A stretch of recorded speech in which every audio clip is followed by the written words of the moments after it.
रामनागुड़ा police आदिवासी को मिथ्या case करी गिरफ करने प्रतिवाद रे गण प्रतिवाद 14 दफा दाबी पत्र प्रदान।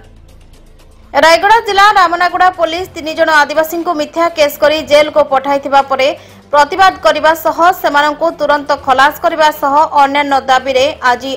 अखिल भारत ग्रामीण खेत मजदूर सभा आज जिलापाल ऑफिस आगे धारणा देवा सह विक्षोभ प्रदर्शन करछि।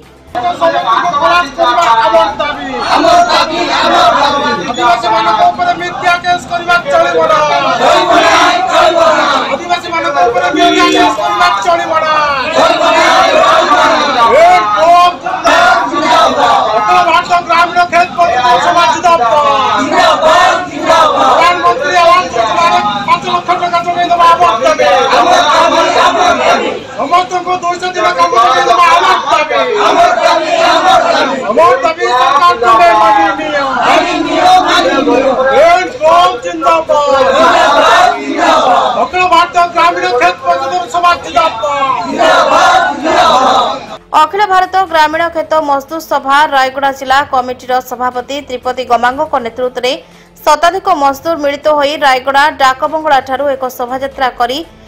कपिलास छक दे जिलापाल कार्यालय सम्मुख में पहुंची विक्षोभ और धारणा देवा सह 14 दफा दाबी नहीं देशव्यापी राज्यपाल और मुख्यमंत्री उद्देश्य रायगड़ा जिलापाल अनुपस्थित अतिरिक्त जिलापाल भास्कर रईत स्मारक पत्र प्रदान कर।